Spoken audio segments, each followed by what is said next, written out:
그깟 30억, 네 몸뚱이를 팔아서라도 갚아. 당장 그 신발 벗고 나가. 시어머니는 며느리가 신고 있던 낡은 운동화를 억지로 벗겨 이글거리는 난로 속에 집어던졌습니다. 타는 고무 냄새가 거실에 퍼지는 가운데 영하 15도의 한겨울밤에 맨발로 내쫓긴 며느리. 남편은 아내를 보호하기는커녕 어머니 등 뒤에 숨어 비열한 미소만 지었습니다. 30억 원의 도박빚을 고스란히 떠안은 채 얼어붙은 눈밭 위를 맨발로 걷던 그 여자. 발바닥이 찢어져 눈 위로 핏방울이 번졌습니다. 그런데 이 여자는 울지 않았습니다. 현관문을 다시 두드리지도 살려달라고 매달리지도 않았습니다. 오히려 굳게 닫힌 문을 향해 서늘한 한마디를 내뱉고 돌아섰습니다. 맨발로 쫓겨난 이 며느리가 대한민국 최고 재벌의 문 앞에 서게 된 이유는 대체 무엇이었을까요? 그리고 그녀를 내쫓았던 시어머니와 남편의 최후는 과연 어떻게 되었을까요? 이 사연이 끝날 때까지 자리를 지켜주시고 구독과 좋아요 꼭 눌러주세요. 지금 어디에서 듣고 계신지 댓글로 남겨주시면 그곳에 건강과 행운이 가득하길 바랍니다. 한겨울밤 영하 15도의 매서운 눈보라가 서울 외곽 고급 주택가를 뒤덮고 있었습니다. 이중 유리창 너머로 눈발이 미친 듯이 휘몰아치는데도 최민우의 저택 거실에는 바닥 난로가 이글이글 타오르며 뜨거운 열기를 뿜어내고 있었죠. 넓은 거실 한가운데 윤혜원이 차가운 대리석 바닥 위에 두 무릎을 꿇고 앉아 있었습니다. 혜원의 앞에는 이혼 서류 2장과 채무 인수각서 1장이 가지런히 놓여 있었고 그 옆에는 빨간 인주가 찍힌 도장이 덩그러니 놓여 있었습니다. 엄정란이 가죽 소파에 깊숙이 몸을 기대며 다리를 꼬아 올렸습니다. 빨리 안 찍어. 네가 뭘 잘했다고 버티는 거야. 어휴, 꼴 좀 봐라. 무릎 꿇고 앉아 있는 게 그렇게 억울해? 엄정란의 입꼬리가 비틀어졌습니다. 혜원은 무릎 위에 올린 두 손을 꽉 쥐었습니다. 손톱이 손바닥을 파고들어 하얗게 질린 살갗 위로 붉은 자국이 번졌지만 혜원은 고개를 들어 똑바로 엄정란을 올려다보았습니다. 어머님, 이 빚은 민우 씨가 도박장에서 끌어다 쓴 돈입니다. 왜 제가 이걸 떠안아야 합니까? 아이고, 이것 봐라. 남편이 쓴 돈을 와이프가 갚는 게 뭐가 이상해? 네가 살림을 제대로 했으면 우리 민우가 도박판에 발을 들였겠어?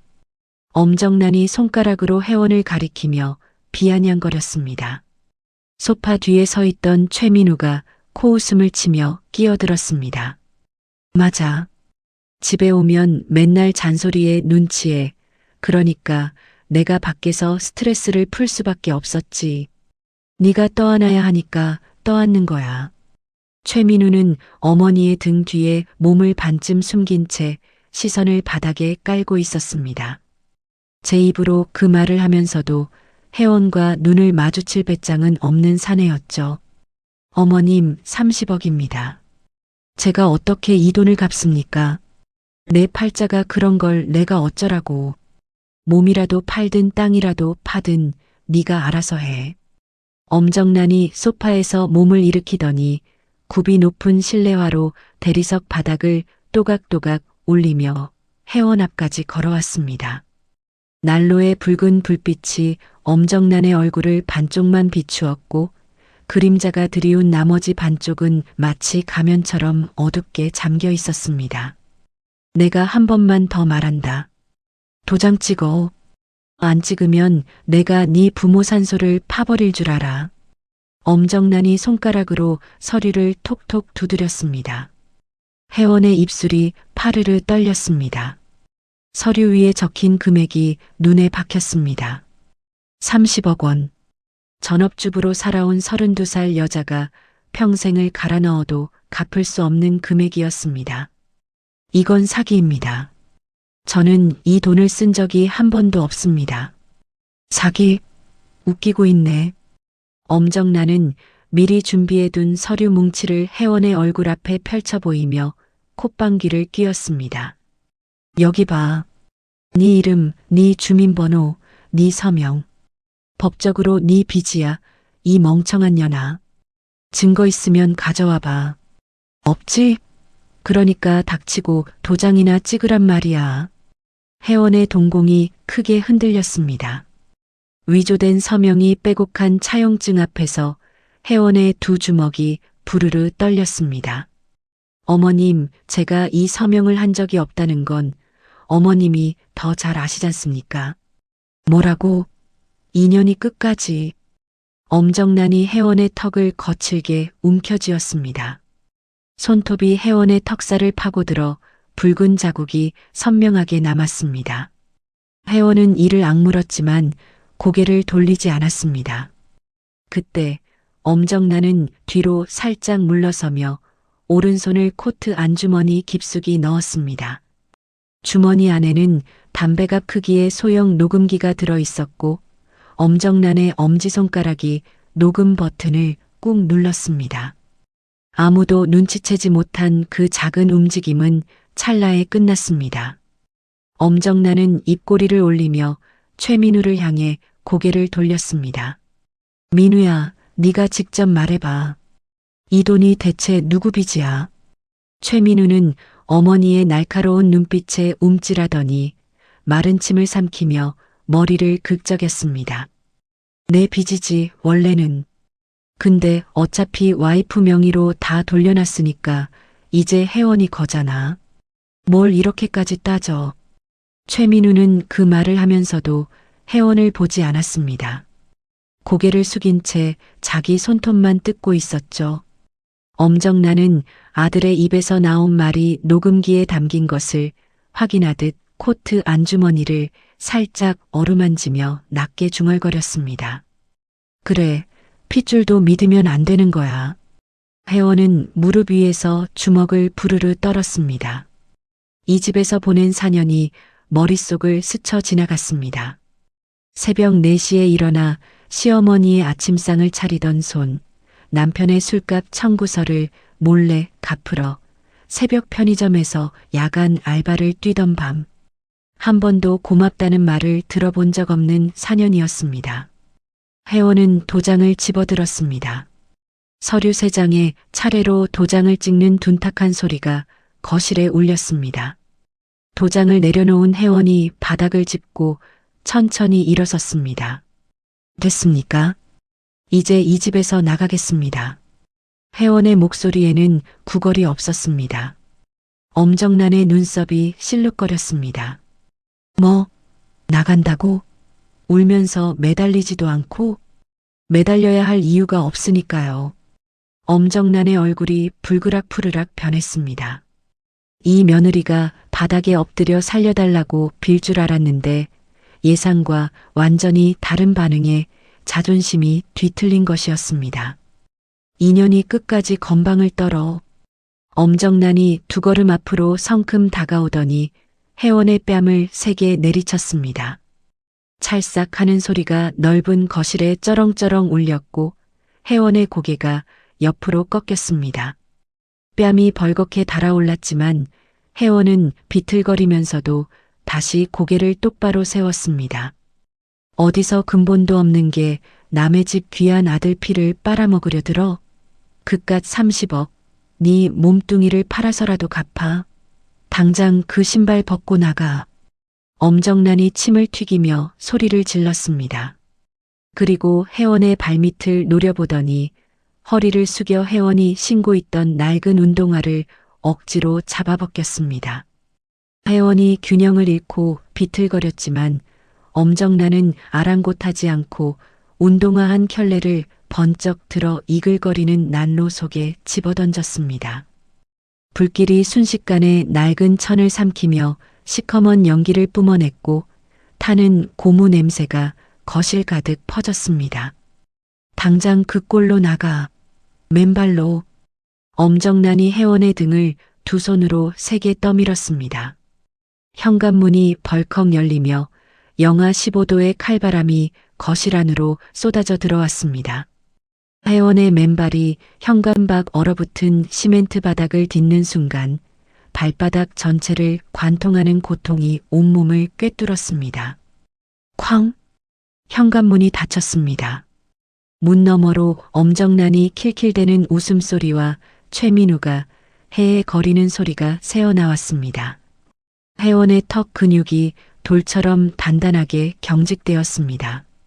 혜원은 주먹을 불끈 쥐고 굳게 닫힌 현관문을 향해 입을 열었습니다.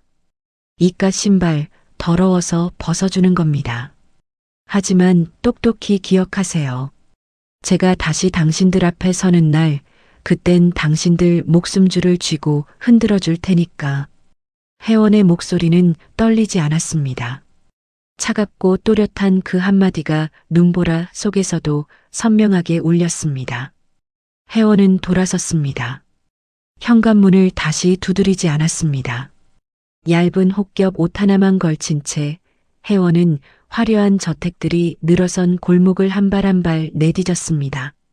걸음을 옮길 때마다 얼음 조각이 맨발바닥을 찢어 놓았고 눈밭 위로 붉은 핏방울이 뚝뚝 떨어져 번졌습니다. 손에 쥐고 있던 이혼 서류 부분을 갈기갈기 찢어 허공에 뿌렸습니다. 하얀 종이 조각들이 눈발과 뒤섞여 흩날렸습니다. 골목을 빠져나온 혜원의 작은 체구가 매서운 겨울바람 속으로 점점 멀어져 갔습니다. 눈밭 위에 찍힌 맨발 자국과 붉은 핏자국만은 선명하게 남아 그녀가 앞으로 걸어갈 잔혹하지만 담대한 복수의 첫걸음을 또렷하게 각인시켰습니다. 쫓겨난 지 10여 시간이 지난 다음 날 새벽 변두리 시장 골목의 으슥한 쓰레기장 옆이었습니다. 혜원은 시장 뒷골목 철제 쓰레기통과 검은 봉투 더미 사이에 몸을 쭈그리고 앉아 있었습니다. 동상으로 검푸르게 변해가는 두 발을 부여잡은 손가락마저 감각을 잃어가고 있었죠. 퀴퀴한 음식물 썩는 냄새가 코를 찔렀지만 혜원은 피할 곳이 없었습니다. 숨 쉬어야 해. 숨만 쉬면 돼. 혜원은 스스로에게 중얼거리며 하얀 입김을 내뱉었습니다. 지독한 허기가 뱃속을 쥐어짜자 혜원은 떨리는 손으로 쓰레기 봉투를 뒤지기 시작했습니다. 젖은 신문지와 음식물 찌꺼기 사이에서 꽁꽁 얼어붙은 빵 조각 하나가 손끝에 잡혔습니다. 곰팡이가 푸르스름하게 핀 그 빵 조각을 혜원은 소매로 문질러 닦았습니다. 먹어야 산다. 먹어. 혜원은 이를 악물고 돌덩이처럼 딱딱한 빵을 베어 물었습니다. 얼음 결정이 섞인 빵이 잇몸을 찢었고 텁텁한 곰팡이 맛이 혀를 덮었습니다. 식도를 찢고 넘어가는 고통에 눈물이 차올랐지만 혜원은 목구멍을 틀어쥐듯 억지로 삼켰습니다. 바로 그 시각이었습니다. 서울 강남 한복판 최고급 한우 오마카세 식당의 VIP룸에서 엄정난이 샴페인 잔을 높이 치켜들었습니다. 은은한 조명 아래 대리석 테이블 위로 최상급 한우가 지글지글 기름꽃을 피우며 구워지고 있었죠. 자, 민우야. 오늘부터 우리 세상이다. 그 눈치 없는 년 쫓아냈으니 이제 편하게 살자고. 엄정난이 호탕하게 웃으며 잔을 기울였습니다. 최민우가 어머니의 잔에 자기 잔을 부딪히며 희죽거렸습니다. 30억이 고스란히 그년한테 넘어갔으니까 우린 깨끗하지. 엄마 진짜 대단해. 당연하지. 이 엄마가 누군데? 쓸모없는 건 버리고 써먹을 건 뼈까지 우려먹는 거야. 엄정난이 잘 구워진 한우 한 점을 입에 넣으며 만족스러운 미소를 지었습니다. 최민우도 기름기가 좌르르 흐르는 고기를 개걸스럽게 집어먹으며 킬킬 웃었습니다. 근데 엄마, 그년이 마지막에 한 말 있잖아. 목숨줄을 쥐고 흔든다나 뭐라나. 뭐, 그 거지 꼬라지로 내일이면 얼어 죽어도 뉴스에도 안 나오려니. 엄정난이 콧방귀를 뀌며 샴페인을 한 모금 더 들이켰습니다. 그 무렵 쓰레기장의 혜원은 빵 조각마저 다 떨어진 채 점점 의식이 흐려지고 있었습니다. 손가락 끝에 감각이 완전히 사라졌고 눈꺼풀이 납덩이처럼 무거워졌습니다. 안 돼. 여기서 죽으면 안 돼. 아직. 혜원의 중얼거림이 점점 작아졌습니다. 입술이 새파랗게 질려 있었고 온몸이 걷잡을 수 없이 떨렸습니다. 결국 혜원의 시야가 까맣게 전멸하더니 눈 쌓인 차가운 아스팔트 바닥으로 옆으로 쓰러져 완전히 의식을 잃고 말았습니다. 쓰레기 더미 옆에 누운 혜원의 맨발에서는 피고름이 흘러 얼어붙었고 얼굴은 핏기 하나 없이 흙기치로 변해 있었습니다. 바로 그때였습니다. 우경그룹 대저택의 총괄 주방장 오정심이 식자재 검수를 마치고 남은 부산물을 버리기 위해 시장 뒷골목으로 걸어 나왔습니다. 두꺼운 패딩을 입은 정심이 쓰레기장에 봉투를 내려놓으려는 순간 검은 봉투 더미 사이에 미동도 없이 웅크려 있는 혜원을 발견했습니다. 세상에, 이게 뭐야? 사람이잖아. 정심이 허둥지둥 다가가 혜원의 얼굴을 들여다보았습니다. 핏기 없는 창백한 얼굴, 피투성이가 된 채 꽁꽁 얼어붙은 맨발을 보고 정심의 표정이 사색으로 변했습니다. 아이고, 이 추위에 맨발로 다니다가. 얘야, 눈 좀 떠봐. 눈 떠. 정심이 혜원의 뺨을 조심스럽게 두드렸지만 반응이 없었습니다. 다급하게 혜원의 손목을 잡아 맥박을 짚어보니 미약하지만 아직 살아있었습니다. 살아있어. 다행이다. 정심은 주저없이 자신이 입고 있던 두꺼운 패딩을 벗어 혜원의 몸을 단단히 감쌌습니다. 찬바람이 정심의 얇은 속옷을 뚫고 들어왔지만 정심은 아랑곳하지 않고 혜원을 등에 업었습니다. 쓰러진 어른 하나를 업기엔 정심의 체구도 만만치 않았지만 이를 악물고 발걸음을 옮겼습니다. 조금만 버텨. 내가 데려갈 테니까 조금만. 정심은 헐떡이면서도 걸음을 멈추지 않았습니다. 우경그룹 저택의 철통 같은 경비원들의 시선을 피해 정심은 직원 전용 후문으로 돌아갔습니다. 후문 열쇠를 덜덜 떠는 손으로 돌려 문을 열고 주방 옆에 딸린 자신의 비좁은 직원용 숙소로 혜원을 몰래 데리고 들어왔습니다. 정심은 방바닥의 보일러를 최대로 틀었습니다. 두꺼운 이불 여러 겹으로 혜원의 몸을 감싸고 따뜻한 물을 대야에 받아 동상 걸린 혜원의 맨발을 조심스럽게 담갔습니다. 검푸르게 변한 발가락 사이사이를 정심의 투박한 손이 조심조심 문질러 녹이며 연고를 바르고 붕대를 감아주었습니다. 이 나이에 남의 딸 발을 녹이고 있을 줄이야. 정심은 혼잣말을 하면서도 손길을 멈추지 않았습니다. 꼬박 하루가 지나서야 혜원은 굳게 닫혔던 눈을 떴습니다. 낙지만 깨끗한 천장이 보였고 이불 속에서 올라오는 낯설지만 따뜻한 온기가 온몸을 감싸고 있었습니다. 혜원은 천천히 고개를 돌렸습니다. 정신이 드나 보네. 방 한쪽 작은 가스레인지 앞에서 국을 끓이던 정심이 무뚝뚝한 목소리로 말했습니다. 여기가 어디예요? 혜원이 갈라진 목소리로 물었습니다. 내 방이야.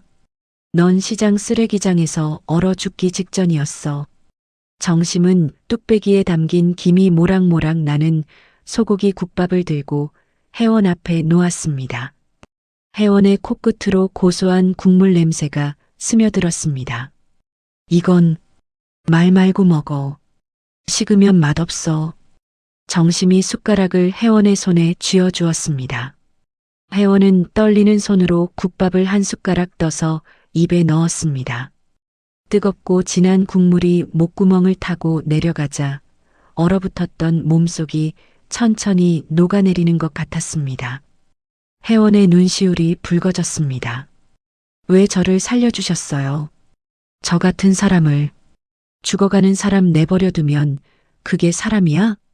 정심은 퉁명스럽게 대답하며 시선을 돌렸습니다. 혜원이 정심의 투박한 손을 두 손으로 꼭 부여잡았습니다. 감사합니다. 살려주셔서 정말 감사합니다. 혜원의 목소리가 갈라지며 뜨거운 눈물이 볼을 타고 흘러내렸습니다.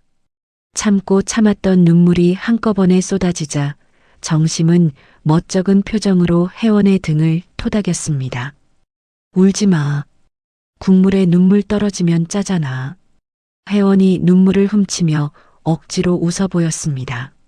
정심은 잠시 혜원을 물끄러미 바라보다가 낮은 목소리로 입을 열었습니다. 사정은 묻지 않을 테니 밖으로 나갈 수 있을 때까지 이곳 주방 보조로 숨어 지내. 여기 우경그룹 회장님 댁이야. 일은 고되지만 밥은 굶지 않아. 혜원은 이불 위에 이마를 대고 깊이 고개를 숙였습니다. 은혜 반드시 갚겠습니다. 은혜는 무슨 밥값이나 해. 정심이 툭 내뱉으며 돌아앉았지만 그 입꼬리가 살짝 올라간 것을 혜원은 보았습니다. 창밖으로는 여전히 눈이 내리고 있었지만 이 비좁은 방 안의 공기만은 국밥 김과 보일러 열기로 뭉근하게 따뜻했습니다. 혜원은 국밥 그릇을 두 손으로 감싸쥐며 살아야 할 이유가 하나 더 생겼다고 속으로 되뇌었습니다. 며칠 후 몸을 완벽히 추스른 혜원은 우경그룹 저택의 가장 말단 주방 보조로 본격적인 일을 시작했습니다. 새벽 5시면 어김없이 일어나 100인분의 채소를 다듬고 육수에 쓸 사골을 끓이고 찬장을 닦고 바닥을 훔쳤습니다. 다른 보조들이 대충 넘기는 양념의 간도 혜원은 혀끝으로 일일이 맞추었고 정심은 혜원의 미각이 보통이 아니라는 것을 단번에 알아챘습니다. 혜원아, 이 된장찌개 간 좀 봐봐. 정심이 국자를 내밀었습니다. 간은 맞는데요. 된장을 너무 오래 끓이셨어요. 풍미가 날아갔습니다. 마지막에 한 숟가락 더 넣고 불을 바로 꺼야 향이 살아요. 혜원이 조심스럽게 말하자 정심이 눈을 동그랗게 떴습니다. 이 주방에서 30년 일한 나한테 된장찌개 잔소리를 하는 거야? 죄송합니다, 주방장님. 제가 주제 넘었습니다. 아니, 한번 해봐. 내 말대로. 혜원이 된장 한 숟가락을 넣고 바로 불을 끄자 정심이 국물을 떠서 맛보더니 숟가락을 탁 내려놓았습니다. 야, 이게 맞네. 30년 경력이 이 꼬맹이한테 졌어. 정심이 혀를 차면서도 입꼬리가 슬쩍 올라갔습니다. 혜원은 정심의 오른팔로 빠르게 인정받기 시작했습니다. 하지만 저택에는 혜원이 눈에 가시인 사람이 있었습니다. 총괄 집사 신여진이었죠. 이 저택의 모든 살림을 쥐락펴락하는 신 집사는 갑자기 굴러들어온 주방 보조가 정심의 총애를 받는 꼴을 도저히 참을 수 없었습니다. 어느 아침 혜원이 대연회장의 대리석 바닥을 걸레로 닦고 있을 때였습니다. 신 집사가 굽이 높은 구두를 또각거리며 다가왔습니다. 아, 이거 누가 닦은 거야? 신 집사가 혜원을 내려다보며 코를 찡그렸습니다. 제가 닦았습니다, 집사님. 이게 닦은 거라고? 돼지우리도 이것보단 깨끗하겠다. 신 집사는 말을 마치기가 무섭게 옆에 놓아둔 흙탕물이 가득 든 양동이를 발로 걷어찼습니다. 양동이가 쓰러지며 시커먼 흙탕물이 혜원이 방금 닦아놓은 대리석 바닥 위로 콸콸 쏟아졌습니다. 다시 닦아. 깨끗하게 안 되면 오늘 밥 없어. 신 집사가 차갑게 내뱉고 돌아섰습니다. 혜원은 이를 악물고 쏟아진 흙탕물을 걸레로 다시 훔치기 시작했습니다. 무릎이 젖었고 손등이 시렸지만 혜원은 아무 말도 하지 않았습니다. 복도 끝에서 이 장면을 지켜보던 정심이 주먹을 꽉 쥐었지만 저택의 권력 서열상 총괄 집사에게 정면으로 대드는 것은 자기 목줄을 내놓는 것과 다름없었죠. 그날 늦은 밤이었습니다. 신 집사의 추가 지시로 지하실 창고를 다시 청소하게 된 회원은 무거운 짐을 옮기다가 창고 안쪽 구석에서 숨을 죽였습니다. 환풍구 앞에 웅크리고 앉은 신 집사가 빨간색 USB 하나를 손에 쥐고 있었기 때문입니다. 이건 누가 찾아도 절대 못 찾아. 7년치 장부가 다 들어있으니까. 신 집사가 혼잣말을 중얼거리며 환풍구 뒤쪽 틈새에 빨간색 USB를 깊숙이 밀어 넣었습니다. 회원은 짐 더미 뒤에서 숨소리마저 죽인 채 그 모습을 처음부터 끝까지 지켜보았습니다. 신 집사가 창고를 빠져나가자마자 회원은 환풍구의 정확한 위치를 눈으로 다시 한번 확인하고 머릿속에 깊이 새겨 넣었습니다. 빨간 USB, 환풍구 오른쪽 세 번째 나사 뒤. 회원은 입안으로 낮게 되뇌며 창고 밖으로 나왔습니다. 며칠이 더 지났습니다. 저택 전체에 비상이 걸렸습니다. 우경그룹의 총수인 한태권 회장의 상태가 급격히 악화된 것이었죠. 오래된 우울증과 심각한 거식증에 시달리던 한 회장은 전국에서 날아온 미슐랭 셰프들의 음식을 죄다 바닥에 엎어버렸습니다. 이게 음식이야? 당장 치워. 한 회장이 은쟁반을 팔로 쓸어 바닥에 내동댕이 쳤습니다. 최고급 요리가 대리석 바닥 위에서 산산조각이 났습니다. 주치의가 정심을 복도로 불러내 낮은 목소리로 말했습니다. 주방장님, 이대로 곡기를 끊으시면 며칠을 넘기기 힘듭니다. 무슨 수를 써서라도 드시게 해야 합니다. 정심이 주방으로 돌아와 한숨을 쉬었습니다. 초조하게 서성거리는 정심을 본 회원이 조심스럽게 다가왔습니다. 주방장님, 제가 회장님을 위해 특별한 약선 잣죽을 끓여봐도 될까요? 잣죽? 미슐랭 셰프 요리도 다 엎어버리시는 분인데 잣죽을 드시겠어? 정심이 고개를 저었습니다. 돌아가신 저희 엄마가 자주 해주시던 방식이에요. 비법이 하나 있습니다. 회장님께 이 잣죽을 꼭 올리고 싶습니다. 회원의 눈빛이 단단했습니다. 정심은 그 눈빛에서 장난기가 아닌 절실함을 읽었습니다. 내 책임이다. 실패하면 나도 못 막아. 감사합니다. 회원은 주방 한쪽에서 잣을 곱게 갈기 시작했습니다. 쌀을 불리고 참기름을 두르고 잣을 볶는 손놀림이 물 흐르듯 자연스러웠습니다. 그리고 회원은 자신이 따로 보관해둔 작은 천주머니를 꺼냈습니다. 안에는 말린 귤 껍질을 특수하게 덮어 만든 가루가 들어 있었습니다. 이게 엄마의 비법이에요. 귤 껍질을 3번 덮어서 쓴맛을 없애고 향만 남기는 거예요. 엄마가 살아계실 때 제 손을 잡고 직접 가르쳐 주셨어요. 회원이 혼잣말처럼 말하며 가루를 잣죽 위에 살짝 뿌렸습니다. 은은한 향기와 고소함이 주방 전체에 퍼졌습니다. 정심의 코가 벌름거렸습니다. 이거 무슨 향이 이래? 난생 처음 맡아보는 냄새야. 정심은 반신반의하면서도 잣죽이 담긴 은쟁반을 들고 무거운 발걸음으로 한 회장의 침실로 향했습니다. 침실 안은 어두웠습니다. 커튼이 모두 내려진 넓은 방 안에서 한태권 회장은 이불을 턱까지 끌어올린 채 눈을 감고 누워 있었습니다. 볼이 깊이 패이고 광대뼈가 도드라진 얼굴은 한때 대한민국 재계를 호령하던 거인의 모습이 아니었습니다.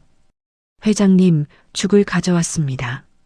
정심이 조심스럽게 은쟁반을 내려놓았습니다. 한 회장은 대꾸도 하지 않았습니다. 그런데 그 순간 죽에서 피어오르는 은은한 귤껍질 향이 한 회장의 코끝에 닿았습니다. 꼼짝도 않던 한 회장의 눈꺼풀이 파르르 떨리더니 번개에 맞은 듯 번쩍 눈을 떴습니다. 이 냄새가... 한 회장의 목소리가 갈라졌습니다. 떨리는 손으로 숟가락을 집어 죽을 한 숟가락 떠서 입에 넣었습니다. 한 회장의 동공이 크게 흔들렸습니다. 숟가락을 쥔 손이 덜덜 떨리기 시작했습니다. 이 맛이야. 이 맛이라고. 한 회장이 숟가락을 놓으며 짐승처럼 오열하기 시작했습니다. 30년 전 교통사고로 세상을 떠난 며느리가 끓여주던 바로 그 맛이었습니다. 잃어버린 손녀를 임신했을 때 며느리가 매일 아침 직접 끓여 올리던 약선 잣죽의 맛이었습니다. 정심아, 이 죽을 누가 끓였어? 당장 그 사람을 내 눈앞으로 데려와. 한 회장의 벼락 같은 호통이 침실밖 복도까지 쩌렁쩌렁 울렸습니다. 저택 안의 모든 직원이 발칵 뒤집혔습니다. 한 회장의 호통이 저택을 뒤흔든 직후 회장실 밖 복도에서 상황을 엿듣고 있던 신여진 집사의 눈빛이 번뜩였습니다. 신 집사의 입꼬리가 천천히 올라갔습니다. 죽 하나 끓인 걸로 회장님 눈에 들면 이 저택에서 내 자리가 흔들린다는 소리잖아. 신 집사는 곧바로 자신의 사설 경호원 둘을 불러 주방으로 보냈습니다. 회원은 정심에게 불려갈 준비를 하며 앞치마를 벗고 있었습니다. 윤혜원 씨, 잠깐 따라와 주세요. 집사님이 부르십니다. 경호원 하나가 회원의 팔을 잡았습니다. 집사님이요? 지금 회장님이 저를 찾고 계신다고. 집사님, 지시가 먼저입니다. 빨리요. 경호원 둘이 회원의 양팔을 잡아 끌었습니다. 정심이 주방에 없는 틈을 노린 것이었죠. 회원은 저항했지만 덩치 큰 경호원 둘의 힘을 당해낼 수 없었습니다. 어두운 계단을 끌려 내려간 회원은 빛 한 줌 들어오지 않는 축축한 지하 식자재 창고에 내동댕이 쳐졌습니다. 곧이어 신 집사가 굽 높은 구두를 올리며 창고 안으로 들어왔습니다. 바닥에 쓰러진 회원을 내려다보는 신 집사의 얼굴에 비뚤어진 웃음이 번졌습니다. 야, 윤혜원. 네가 뭔데 회장님을 뵙겠다는 거야. 저는 회장님이 부르신 겁니다. 죽을 끓인 사람이 저라고 주방장님이 말씀하실 겁니다. 회원이 바닥에서 몸을 일으키며 또박또박 대답했습니다. 신 집사의 눈이 가늘어졌습니다. 그 죽은 내가 끓인 거야. 알겠어? 내가 오랜 연구 끝에 개발한 특별 레시피라고. 넌 그냥 밑에서 재료 손질이나 한 하찮은 보조일 뿐이야. 그건 거짓말입니다. 집사님은 그 죽에 뭐가 들어갔는지도 모르시지 않습니까? 회원의 말에 신 집사의 입꼬리가 실룩거렸습니다. 전곡을 찔린 것이었죠. 신 집사가 회원의 멱살을 움켜쥐고 얼굴을 가까이 들이밀었습니다. 어디서 굴러먹던 쓰레기가 감히 회장님을 뵙겠다고? 넌 평생 이 우경그룹 지하 창고 쥐새끼로 살다 되지는 거야. 알아들어? 신 집사가 회원을 밀쳐 다시 바닥에 내팽개치고 육중한 철문을 쾅 닫았습니다. 자물쇠가 채워지는 둔탁한 소리가 울렸고 신 집사의 구두 소리가 계단 위로 멀어져 갔습니다. 칠흑 같은 어둠이 회원을 삼켰습니다. 축축한 시멘트 바닥에서 올라오는 곰팡이 냄새가 코를 찔렀고 어딘가에서 쥐가 바스락거리는 소리가 들렸습니다. 회원은 이를 악물었습니다. 쥐새끼라. 좋아, 쥐새끼가 이 창고를 빠져나가는 꼴을 똑똑히 보여주지. 회원은 바닥을 더듬으며 천천히 일어섰습니다. 그 시각 한 회장의 서재에서는 무릎을 꿇은 신 집사가 연기를 펼치고 있었습니다. 회장님, 오랜 시간 연구한 끝에 제가 직접 개발한 레시피입니다.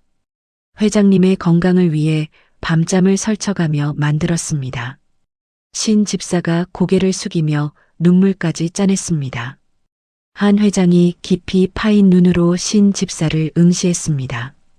그래, 네가 끓였다고? 네, 회장님. 제 정성을 다해서. 그럼 하나만 묻지. 그 죽에 들어간 숨겨진 핵심 재료가 뭐냐? 한 회장의 목소리가 낮고 날카로웠습니다. 신 집사의 눈동자가 흔들렸습니다. 그것은 최상급 송화가루를 특별히 배합한 것입니다.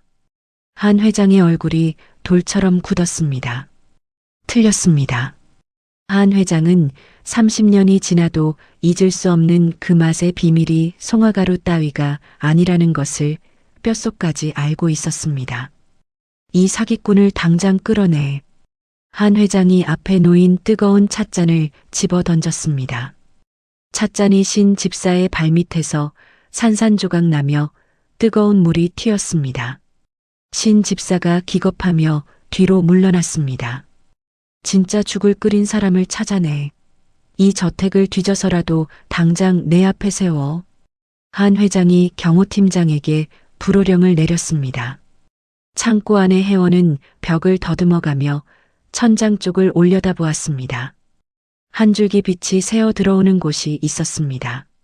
낡은 환풍구였습니다. 저기다. 회원은 창고 구석에 버려져 있던 녹슨 쇠꼬챙이를 주워들었습니다. 낡은 사다리 위에 올라서서 환풍구 철망의 나사를 미친 듯이 돌려 빼기 시작했습니다. 녹이 쓴 나사는 꿈쩍도 하지 않았고 쇠꼬챙이를 비틀 때마다 손톱이 깨지며 손가락에서 붉은 피가 흘러내렸습니다. 빠지라고.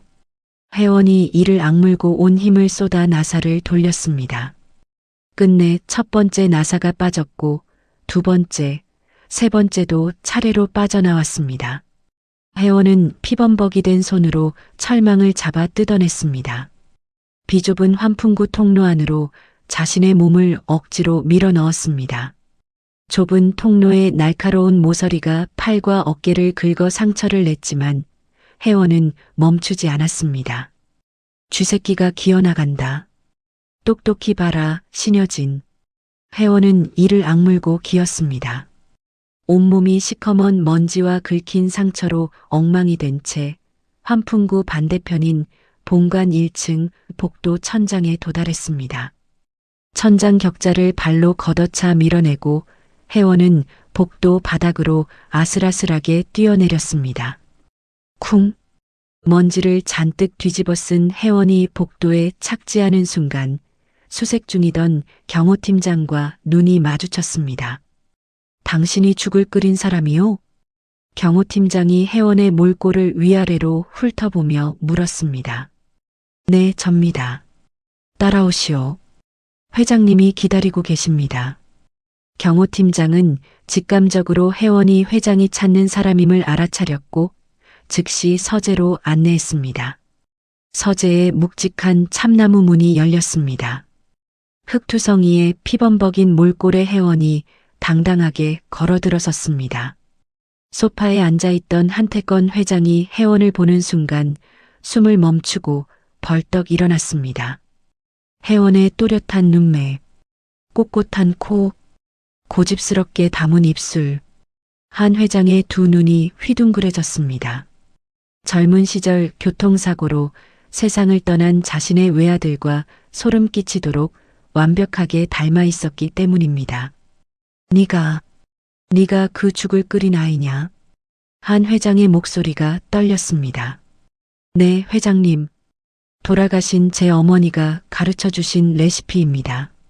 회원이 인사를 하기 위해 고개를 숙이는 찰나 한 회장의 시선이 회원의 목덜미 아래쪽에 꽂혔습니다.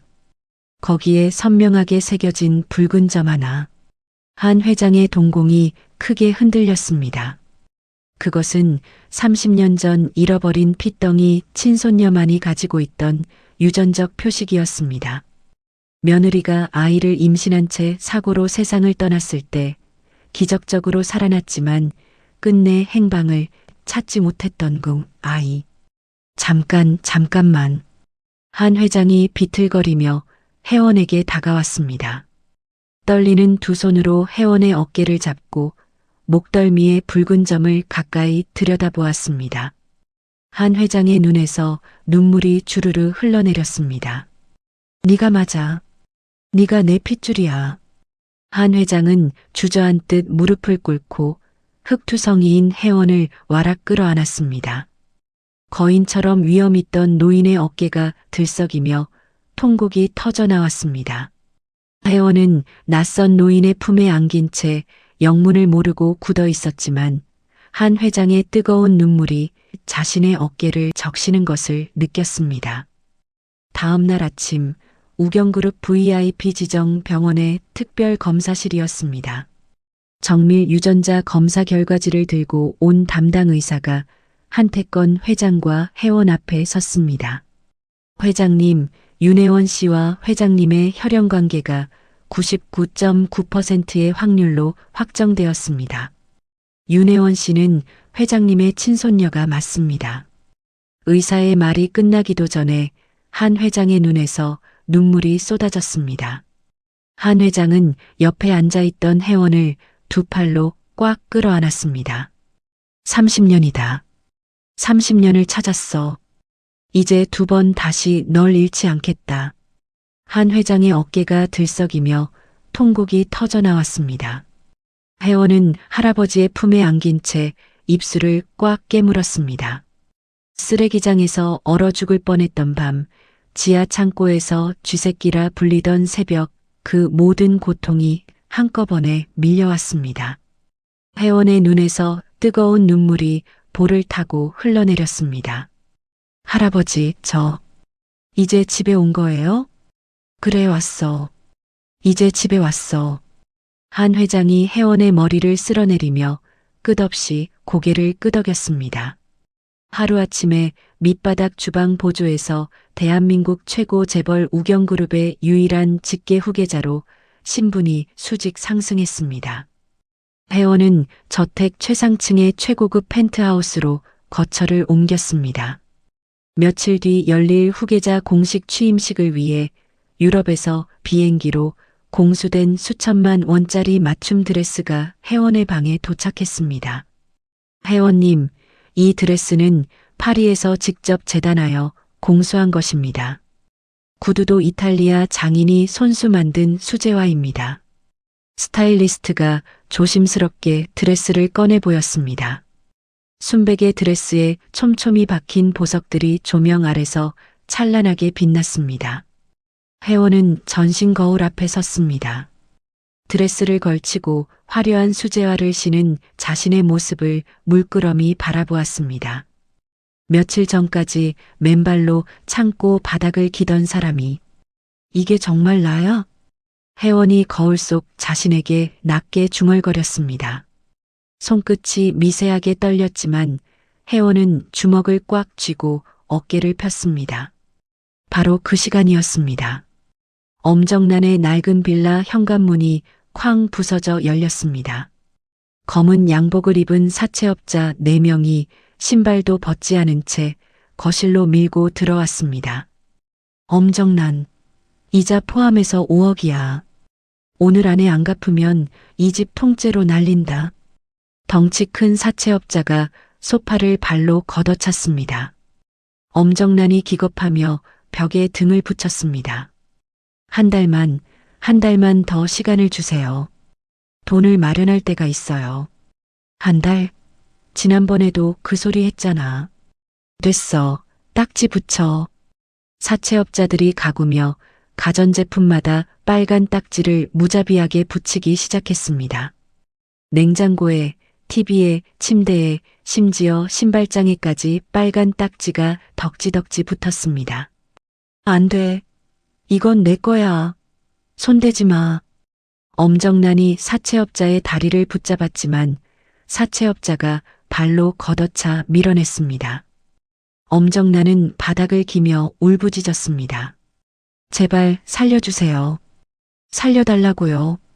빌라 안은 아수라장이 되었고 엄정난의 비명이 골목까지 울려 퍼졌습니다. 며칠 후 후계자 공식 취임식 당일이었습니다. 회원은 저택의 대연회장에 신여진 집사를 포함한 모든 직원을 소집했습니다. 연회장 중앙의 단상에 올라선 회원은 드레스 대신 검은색 정장을 차려입고 있었습니다. 뒤로 단정하게 묶은 머리카락, 흔들림 없는 눈빛이 연회장 전체를 압도했습니다. 오늘부터 제가 우경그룹의 공식 후계자로서 첫 번째 업무를 시작합니다. 회원의 목소리가 마이크를 타고 연회장에 울려 퍼졌습니다. 직원들이 숨을 죽였습니다. 연회장 한쪽 구석에 서 있던 신여진 집사의 얼굴이 돌처럼 굳어 있었습니다.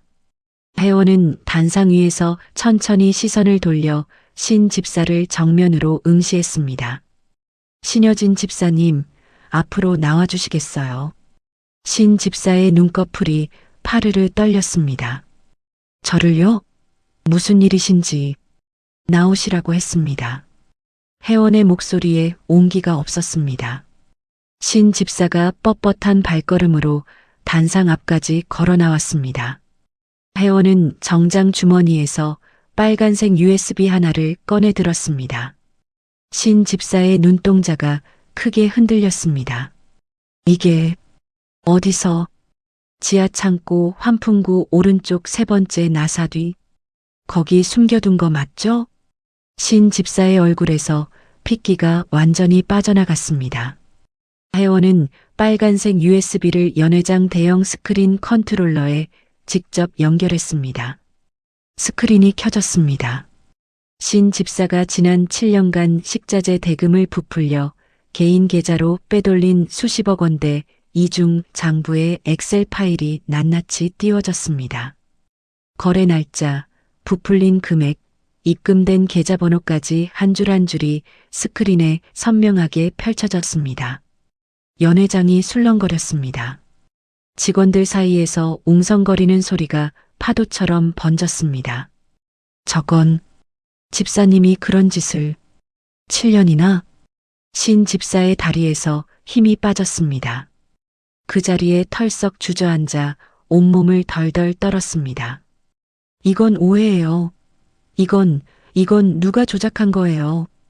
신 집사가 바닥에 주저앉은 채 발악했습니다. 혜원이 단상에서 천천히 내려와 신 집사 앞에 멈춰 섰습니다. 혜원은 허리를 살짝 숙여 신 집사의 눈높이에 맞추었습니다. 내가 창고 쥐새끼로 되질지 아니면 신여진 씨가 횡령범으로 감방에서 썩을지 지금부터 똑똑히 확인시켜 드릴게요. 혜원의 목소리는 낮았지만 연회장 구석구석까지 선명하게 울렸습니다. 신 집사의 입이 벌어졌다 닫혔다를 반복했습니다. 아무 말도 나오지 않았습니다. 혜원이 손을 들어 올렸습니다. 대기하고 있던 경호원들이 움직였습니다. 비명을 지르며 발악하는 신 집사의 양팔을 경호원 둘이 양쪽에서 꺾어 잡았습니다. 놓으라고. 나를 누구로 보고. 내가 이 저택에서 10년을 일했어. 10년 동안 훔친 돈은 감방에서 갚으시면 됩니다. 혜원이 담담하게 대답했습니다. 연회장 문 밖에 대기하고 있던 경제범죄수사대 형사 둘이 안으로 들어왔습니다. 신여진 씨 업무상 횡령 혐의로 긴급 체포합니다. 형사가 수갑을 채우자 신 집사는 짐승 같은 비명을 질렀습니다. 경호원들이 신 집사를 문 밖으로 끌어내자 연회장에 무거운 침묵이 내려앉았습니다. 그리고 그 침묵 속에서 누군가의 박수가 터져 나왔습니다. 한 명이 치기 시작한 박수가 2명, 3명으로 번져갔습니다. 오랜 시간 신 집사의 횡포에 시달려온 직원들이 안도와 통쾌함이 뒤섞인 박수를 보냈습니다. 혜원은 단상으로 돌아가 직원들을 향해 조용히 고개를 숙여 인사했습니다. 앞으로 이 저택에서 부당한 일은 없을 겁니다. 함께 해주셔서 감사합니다. 2층 발코니에서 이 모든 과정을 지켜보던 한태건 회장이 난간을 잡은 손에 힘을 주며 흡족한 미소를 지었습니다. 저 아이가 내 핏줄이 맞아. 한 회장이 나지막이 중얼거렸습니다. 연회장을 빠져나오는 혜원의 구두 굽소리가 복도에 단호하고 날카롭게 울렸습니다. 혜원의 눈빛은 이미 신 집사를 지나 진짜 악마들인 전 시댁 식구들을 향하고 있었습니다. 우경그룹의 유일한 후계자 한혜원이 대중 앞에 모습을 드러냈다는 기사가 전국 뉴스와 신문 일면을 도배했습니다. 화려한 정장을 입고 단상에 선 혜원의 사진이 모든 포털 사이트 실시간 검색어 1위에 올랐죠. 그 기사를 본 사람은 혜원만이 아니었습니다. 서울 외곽의 허름한 찜질방이었습니다. 사채업자들을 피해 이틀째 찜질방 바닥에서 잠을 자던 엄정란이 TV 화면을 보다가 벌떡 일어났습니다. 민우야, 민우야, 이리 와봐. 빨리. 엄정란이 아들의 팔을 잡아 끌었습니다. 찜질방 TV에 비친 세련된 재벌 후계자의 얼굴이 클로즈업 되어 있었습니다. 엄마, 저거 설마. 최민우의 눈이 휘둥그레졌습니다. 윤혜원이야. 우리가 신발 벗기고 내쫓은 그 윤혜원이 맞아. 엄정란의 목소리가 떨렸습니다. 하지만 그것은 두려움의 떨림이 아니었습니다.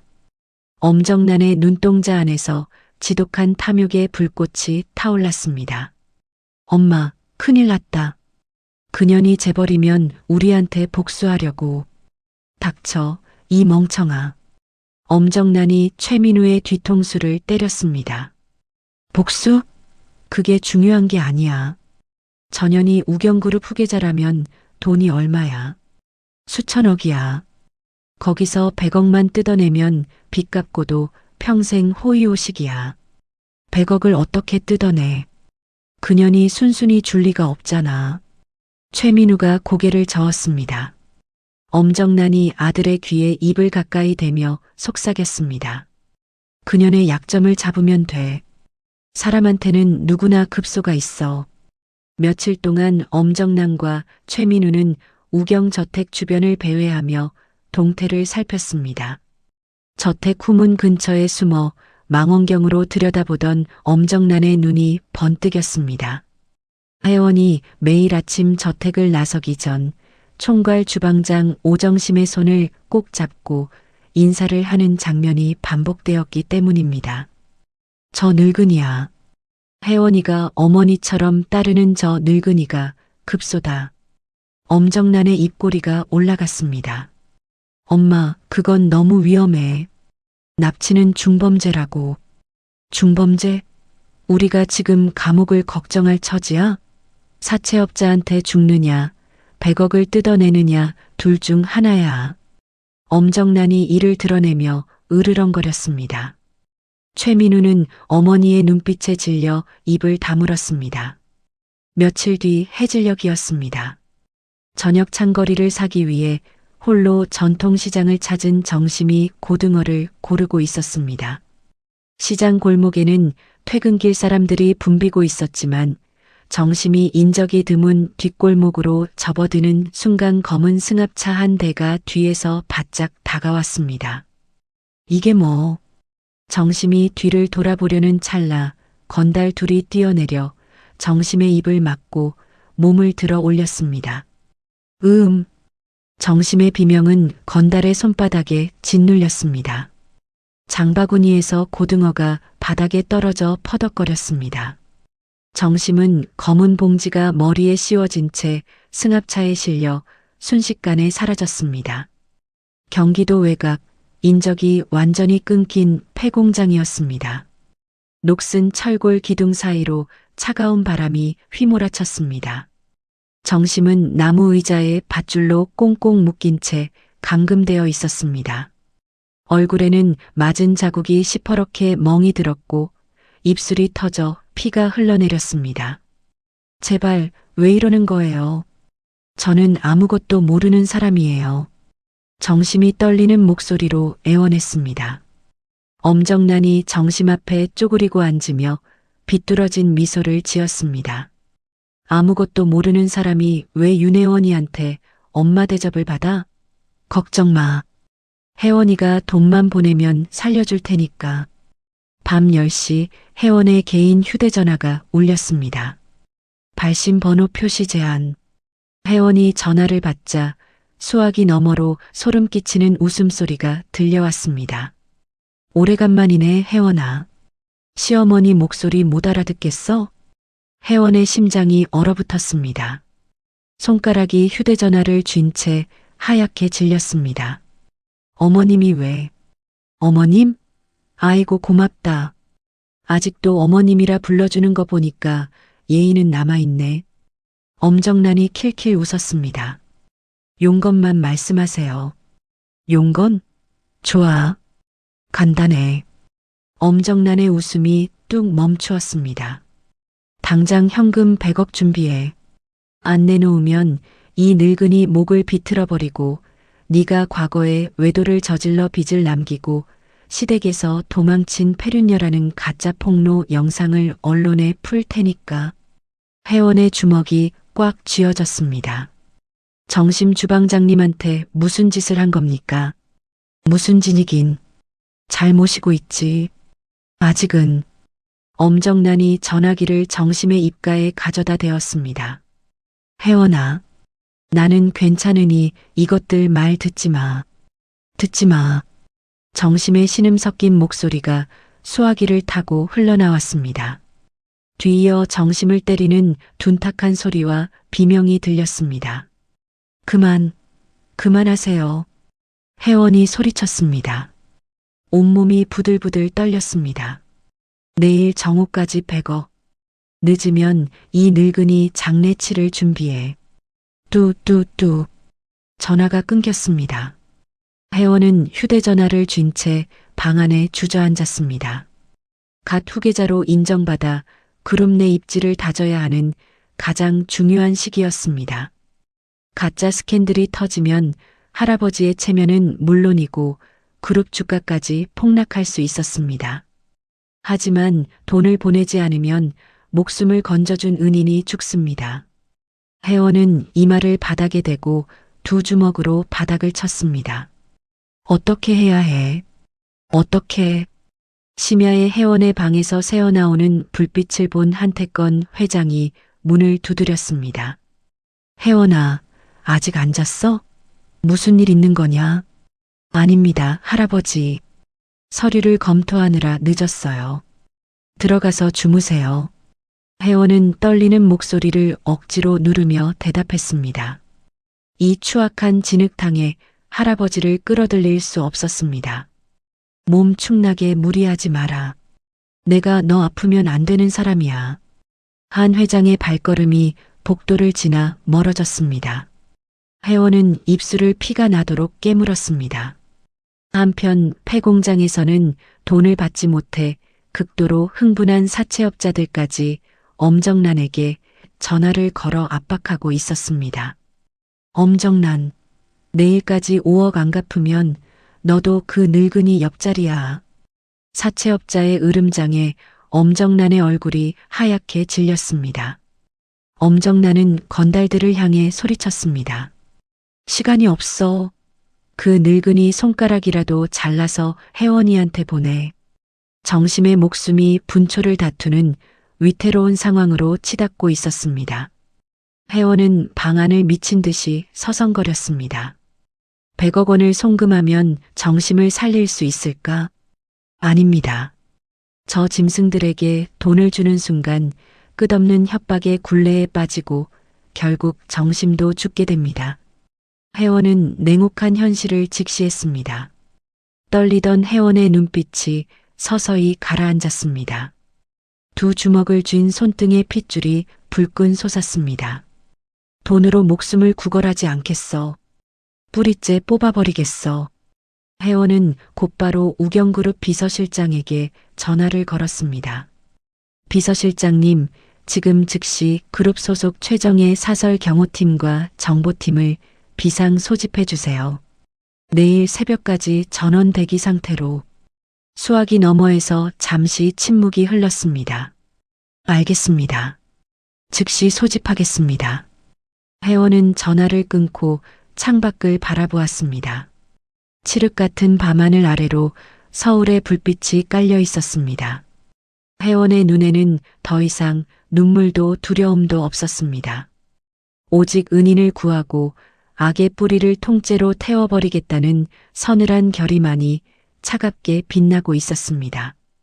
다음 날 새벽 우경그룹 정보팀이 움직이기 시작했습니다. 혜원과 엄정난의 통화 내역을 바탕으로 기지국 위치를 추적하고 주변 CCTV를 샅샅이 뒤져 검은 승합차의 이동 경로를 잡아냈습니다. 경기도 외곽의 폐공장. 납치 장소가 단 몇 시간 만에 특정되었습니다. 찾았습니다. 경기도 양주 폐공장입니다. 승합차가 이틀 전부터 주차되어 있고 내부에 최소 4명이 있는 것으로 파악됩니다. 정보팀장의 보고를 받은 회원은 고개를 끄덕였습니다. 경호팀 투입 준비는요? 검은색 전술 차량 12대, 경호 요원 36명 대기 완료입니다. 출발하세요. 정심 주방장님은 반드시 무사히 구출합니다. 그리고 회원은 잠시 말을 끊었다가 서늘한 목소리로 덧붙였습니다. 사채업자들 대포폰으로 엄정난의 은신처 좌표를 익명 전송하세요. 그쪽은 저들끼리 물어뜯게 놔두면 됩니다. 알겠습니다. 정보팀장이 나가자 회원은 검은 정장의 단추를 여미며 자리에서 일어났습니다. 같은 시각 우경그룹 본사 최고층 부회장실이었습니다. 회원은 통유리 너머로 쏟아지는 아침 햇살을 등지고 넓은 책상 앞에 앉았습니다. 비서가 가져온 수백억 대의 투자 결제 서류를 한 장 한 장 넘기며 흔들림 없는 필체로 만년필 서명을 남겼습니다. 여기 서명하시면 동남아 신규 물류센터 착공이 승인됩니다. 비서가 조심스럽게 말했습니다. 됐어요. 다음 서류 주세요. 회원의 손끝에는 미세한 떨림조차 없었습니다. 서명을 마친 회원은 만년필 뚜껑을 닫으며 시계를 확인했습니다. 지금쯤이면 도착했겠네. 바로 그 시각 경기도 양주 폐공장이었습니다. 검은색 전술 차량 12대가 흙먼지를 일으키며 폐공장을 완벽하게 포위했습니다. 무장한 경호 요원들이 차에서 뛰어내려 진입 위치에 배치되었습니다. 3-2-1 진입. 경호팀장의 명령과 함께 공장 철문이 폭파되었습니다. 쾅 하는 굉음에 공장 안에 있던 건달들이 기겁하며 벌떡 일어났습니다. 뭐야? 경찰이야? 닥치고 엎드려. 경호 요원들이 쏟아져 들어왔습니다. 건달 넷이 주먹을 휘둘렀지만 훈련된 경호 요원들의 상대가 될 리 없었습니다. 팔이 꺾이고 바닥에 제압당하는데 30초도 걸리지 않았습니다. 주방장님 괜찮으세요? 경호팀장이 의자에 묶인 정심에게 달려갔습니다. 정심의 얼굴은 멍투성이었고 손목에는 밧줄 자국이 시퍼렇게 패여 있었습니다. 하지만 정심은 살아 있었습니다. 혜원이는 괜찮아? 정심이 갈라진 목소리로 물었습니다. 네, 무사하십니다. 지금 병원으로 모시겠습니다. 밧줄이 풀리자 정심은 그 자리에서 무릎이 꺾이며 주저앉았습니다. 경호 요원이 정심을 부축해 대기 중인 구급차로 옮겼습니다. 그와 동시에 서울 외곽의 허름한 모텔이었습니다. 회원이 사채업자들의 대포폰으로 익명 전송한 은신처 좌표를 받은 사채업자 3명이 모텔 문을 발로 걷어차며 들이닥쳤습니다. 엄정난, 여기 숨어 있었어. 엄정난과 최민우가 이불을 뒤집어 쓴 채 방 구석에 웅크리고 있었습니다. 살려주세요. 돈은 내일까지 꼭. 내일? 그 소리 듣기도 지겹다. 사채업자가 엄정난의 머리채를 잡아 바닥에 내동댕이 쳤습니다. 최민우는 화장실로 도망치려다 다리를 걸려 넘어졌습니다. 모텔 방 안이 아수라장이 된 바로 그 순간 관할 경찰 강력반이 모텔 복도를 쏟아져 들어왔습니다. 전원 움직이지 마. 특수 납치 및 불법 추심 현행범으로 긴급 체포한다. 폐공장과 모텔 두 곳에서 동시에 일당 전원이 체포되었습니다. 회원의 치밀한 계산이 완벽하게 들어맞은 것이었습니다. 몇 시간 뒤 경찰서 취조실이었습니다. 형광등 불빛 아래 수갑을 찬 엄정난과 최민우가 철제 책상을 사이에 두고 마주 앉아 있었습니다. 담당 형사가 서류를 펼치며 입을 열었습니다. 납치교사, 특수협박, 불법 감금. 여기에 사기까지 더하면 무기징역도 나올 수 있어요. 누가 주동입니까? 취조실에 무거운 침묵이 내려앉았습니다. 엄정난과 최민우가 동시에 서로를 바라보았습니다. 찰나의 눈빛 교환이었지만 그 안에는 어떤 정도 신뢰도 남아있지 않았습니다. 최민우가 먼저 책상을 내리쳤습니다. 형사님, 저 미친 노인네가 다 꾸민 짓입니다. 저는 그냥 끌려다닌 것뿐이에요. 제 어미지만 완전 악마라고요. 엄정난의 눈이 뒤집혔습니다. 뭐라고? 이 배은망덕한 놈아. 내 도박빚 30억을 누가 처리해줬는데 네가 혜원이한테 복수하자고 먼저 말한 거잖아. 거짓말. 엄마가 납치하자고 한 거지. 나는 반대했어. 이 거짓말쟁이 새끼가. 엄정난이 짐승처럼 울부짖으며 최민우의 머리채를 두 손으로 휘어잡았습니다. 최민우도 엄정난의 손목을 비틀며 발악했습니다. 얼굴을 피가 나도록 핥히고 멱살을 잡고 침을 뱉는 추악한 진흙탕 싸움이 취조실 안에서 벌어졌습니다. 분리해. 분리시켜. 형사들이 달려들어 모자를 떼어놓았습니다. 엄정난의 머리카락은 쥐어뜯겨 엉망이었고 최민우의 볼에는 손톱 자국이 세 줄로 선명하게 나 있었습니다.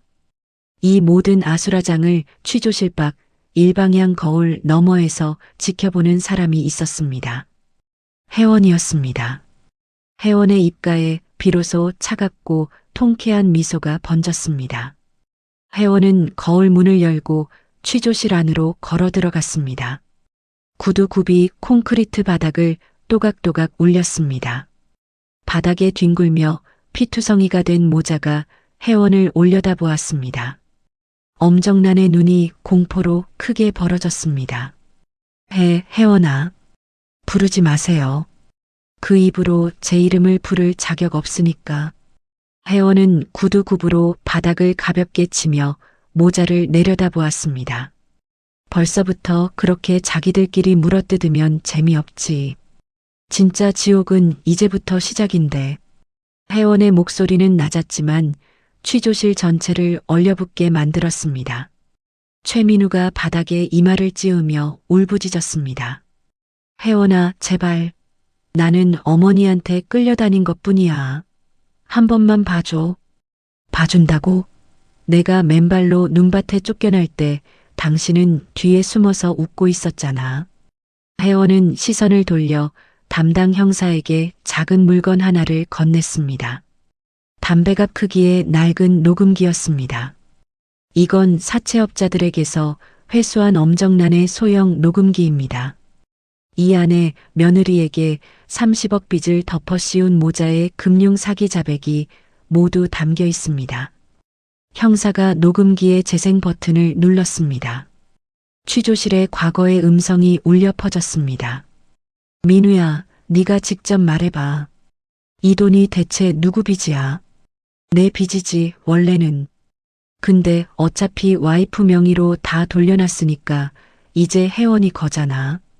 엄정난이 자기 보험용으로 녹음해둔 아들의 자백이 취조실을 가득 채웠습니다.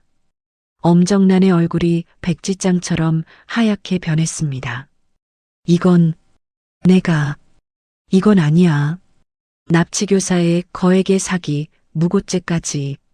이제 햇빛 볼 날이 남아있긴 한 건지 잘 생각해 보세요. 혜원은 뒤도 돌아보지 않고 취조실을 빠져나왔습니다.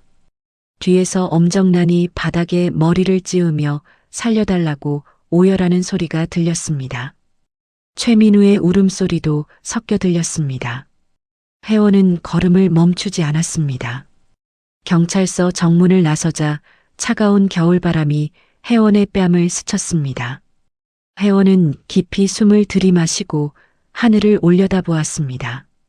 먹구름 사이로 한 줄기 햇살이 비집고 내려오고 있었습니다. 몇 달 후 서울중앙지방법원 대법정이었습니다. 방청석은 취재진과 방청객으로 빈자리 하나 없이 꽉 차 있었습니다. 판사가 판결문을 읽어 내려갔습니다. 피고인 엄정난, 피고인 최민우, 사기, 특수 납치교사, 불법 감금, 무고 혐의에 대해 각각 징역 15년을 선고합니다. 법봉이 내려찍혔습니다.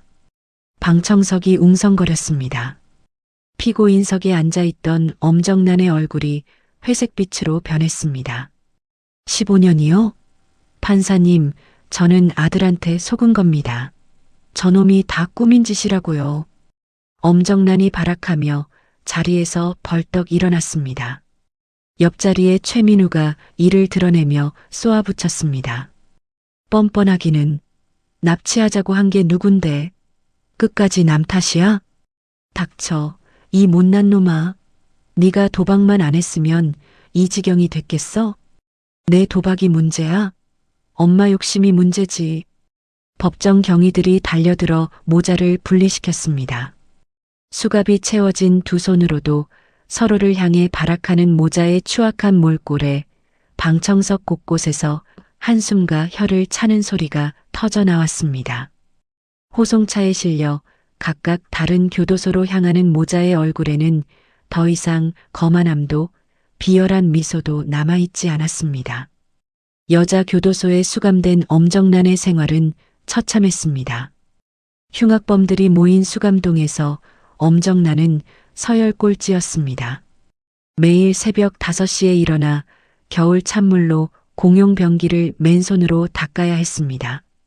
손등이 트고 피가 배어나와도 아무도 거들떠보지 않았죠. 야, 엄정난. 변기에 물때 남았어. 다시 닦아. 같은 방 수감자가 엄정난의 등짝을 걷어찼습니다. 엄정난은 차가운 시멘트 바닥에 엎어지면서도 아무 말도 할 수 없었습니다. 밤마다 좁은 독방에서 천장을 바라보며 이를 갈았습니다. 민우 그놈. 제 어미를 팔아먹은 놈. 하지만 자신이 먼저 아들을 팔아먹으려 녹음기를 숨겼다는 사실은 편리하게 잊고 있었습니다. 엄정난은 매일 밤 미쳐가듯 벽을 긁으며 서서히 생지옥 속으로 빠져들어갔습니다. 남자 교도소의 최민우도 다르지 않았습니다. 특유의 비열한 눈치 보기와 비겁함은 교도소 안에서 가장 먼저 짓밟히는 약점이 되었습니다. 다른 재소자들의 심부름을 도맡아 하면서도 매일 뒤통수를 맞았고 밤이면 이불을 뒤집어 쓴 채 쥐죽은 듯 숨죽여 울었습니다. 엄마만 아니었으면 이 꼴이 안 됐어. 최민우는 밤마다 같은 말을 되뇌었지만 자기가 저지른 도박과 아내를 팔아넘긴 비열함은 단 한 번도 돌아보지 않았습니다. 악몽 같던 과거를 완벽하게 도려낸 혜원의 삶은 정반대였습니다. 우경그룹의 공식 후계자로서 혜원은 뛰어난 경영 능력을 발휘했습니다. 취임 첫 분기에 동남아 물류 사업을 성공적으로 안착시켰고 임직원들은 혜원의 결단력과 따뜻한 리더십에 진심으로 존경을 보냈습니다. 그리고 혜원이 가장 공들여 준비한 일이 있었습니다. 그룹에 막대한 자금을 출연하여 결식아동과 소외계층 청소년을 전폭적으로 지원하는 우경아동복지재단의 설립이었습니다. 재단 출범식 당일이었습니다. 우경그룹 본사 대강당은 수백 명의 관계자와 취재진으로 가득 찼습니다. 플래시 세례 속에서 혜원이 단상에 올랐습니다. 오늘 이 재단을 설립할 수 있었던 것은 가장 추운 밤에 저를 구해주신 한 분이 계셨기 때문입니다. 혜원이 객석을 향해 손을 내밀었습니다. 우경아동복지재단의 초대 이사장 오정심 주방장님을 모시겠습니다. 객석에서 최고급 정장을 차려입은 정심이 일어섰습니다. 정심의 눈이 벌써 빨갛게 젖어 있었습니다. 단상으로 올라오는 정심의 발걸음이 떨렸습니다. 주방장님, 이리 오세요. 혜원이 정심의 손을 잡아 단상 중앙으로 이끌었습니다. 정심은 수백 명의 박수 소리에 둘러싸여 입술을 꽉 깨물었습니다. 혜원아, 나는 그냥 죽어가는 사람을 지나치지 못했을 뿐이야. 이런 큰 자리는 과분해. 과분하지 않습니다. 주방장님이 아니었으면 저는 그날 밤 쓰레기장에서 얼어 죽었어요.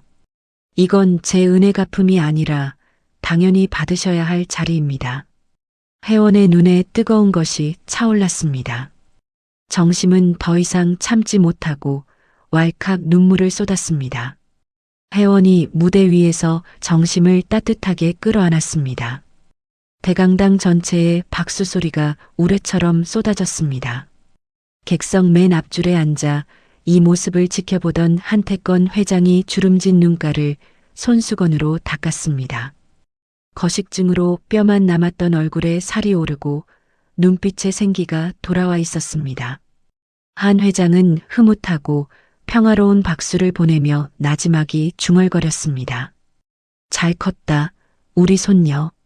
출범식이 끝난 화창한 겨울 오후였습니다. 회원은 아무도 없는 우경 대저택의 광활하고 아름다운 정원을 홀로 산책했습니다. 앙상한 나뭇가지 위로 햇살이 부서져 내렸고 잔디 위에는 얇은 눈이 소복이 쌓여 있었습니다. 회원의 발에는 이탈리아 장인이 손수 만든 최고급 맞춤 수제화가 반짝거리며 완벽하게 맞물려 있었습니다. 과거 동상으로 얼어붙었던 흉터를 부드러운 가죽이 따뜻하게 감싸고 있었죠. 회원은 잠시 걸음을 멈추었습니다. 구두코에 묻은 작은 눈송이를 손끝으로 살며시 털어내며 맑은 하늘을 올려다보았습니다. 차가운 겨울바람이 뺨을 스쳤습니다. 그 바람 속에서 회원은 가장 절망적이었던 그날 밤을 떠올렸습니다. 맨발로 눈밭을 걸을 때 발바닥을 찢던 얼음 조각, 뚝뚝 떨어지던 붉은 핏방울, 등 뒤에서 쾅 닫히던 현관문 소리. 회원은 옅은 미소를 지으며 나지막이 중얼거렸습니다. 그날 맨발로 내쳐진 차가운 눈밭이 내 인생을 피워낼 가장 찬란한 봄의 시작이 될 줄은 그 인간들은 상상도 못했겠죠.